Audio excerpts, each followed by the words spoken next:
What's up, fellas? Hope camp is going great. My name is Yogi Roth.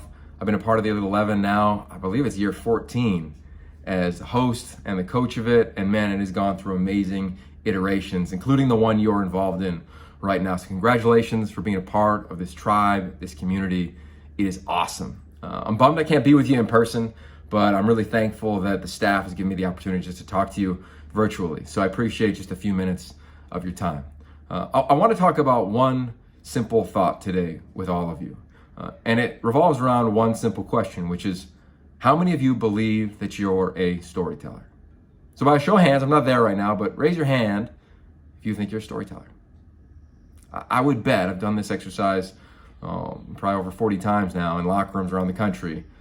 Not a lot of hands probably popped up. But now here's my follow-up. How many of you have TikTok, Instagram, Twitter, Facebook, whatever the social media platform is?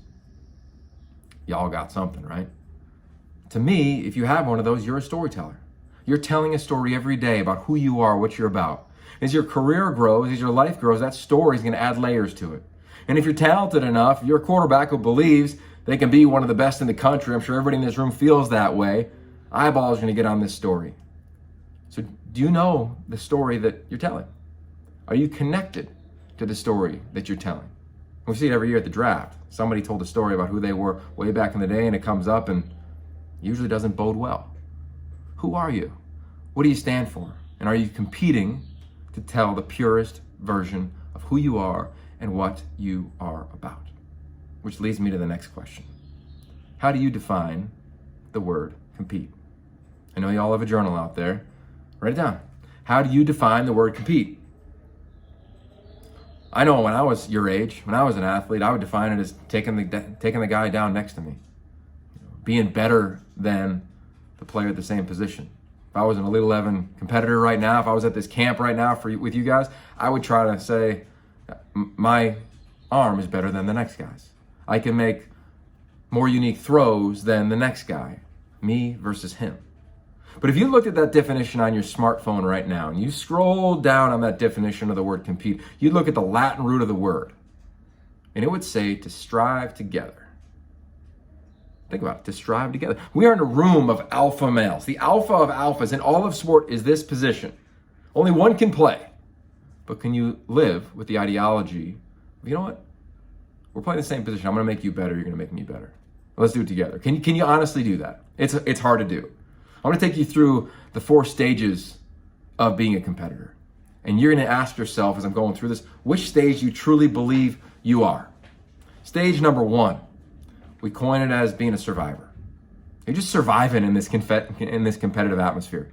You're just surviving, right? Like you're just trying to say, you know what? I've never taken a snap for under center. I'm just trying to survive the drill right now. It's okay if you are. We've all been there, right? In your life, you'll have that as well.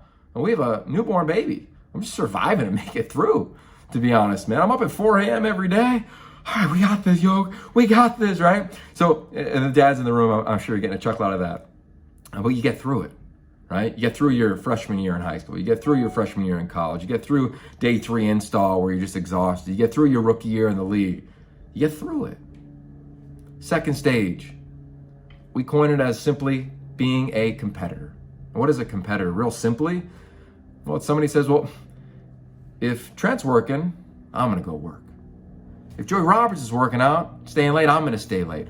I'm allowing my environment to get impacted by other people. Trent's talked about thermostat and thermometer leaders. I'm sure you've already heard that element of the presentation already.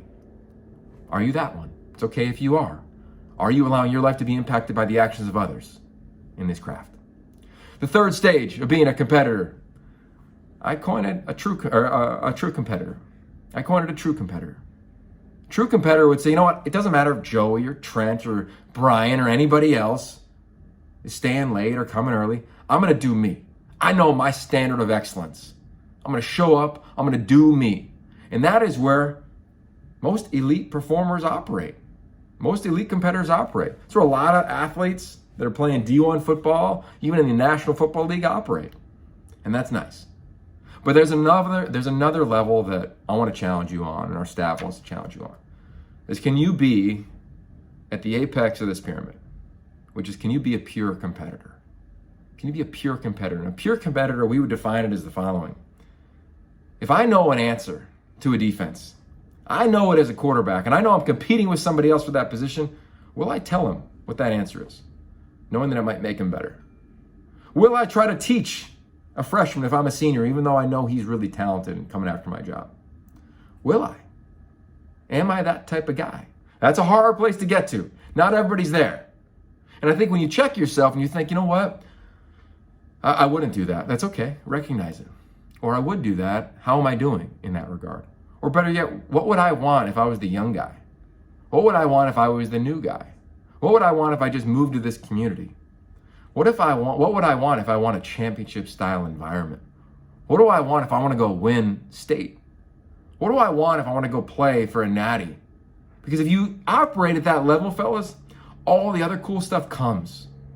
The Elite 11, the awards, Heisman. We've seen it. We have so many examples of elite quarterbacks that were your age is coming up that went through the process of surviving, just competing, being a true competitor, and then saying, you know, I found the purity in this craft, and I'm going to make everybody around me better. So I began with a simple question of, are you a storyteller? By now, you know that you are. What type of story are your actions telling? At this stage of this experience, with Coach Dilfer and this staff, what story are you telling this staff? What story are you telling the guy in front of you and behind you? What story are you telling yourself when you lay your head down at night? You walk off the field. What story are you telling around the greatest game, the ultimate team game that so many of us built our lives around? What story are you telling? Only you know the answer, but I hope that you recognize that you're telling something. You're telling something. Are you aware of what you're telling and how you're doing it? And if you don't like it, do you have the courage to ask a question of, hey, how do I fix it? Or course correct internally? That's what the best ones do. They transfer that over to the field. They transfer that over to their jobs. They transfer that over to fatherhood. They transfer that over to a partnership and a family. They transfer it everywhere. You've heard the phrase already. The way you do small things is the way you do all things, fellas. What a cool opportunity to do a little bit of lonely work on yourself. What story are you telling? Because you're telling one. What type of competitor are you? I know you know that answer. I'd love to hear what it is. Hit me up on social media at Yogi Roth. Let's begin the dialogue. I'm here for all of you. I wish I was there. I wish I was dapping you up. To the staff, I love y'all. Y'all are family. And gosh, I hope we can see each other soon. So stay safe, everybody. And you know the deal. Always compete. Talk soon. Peace.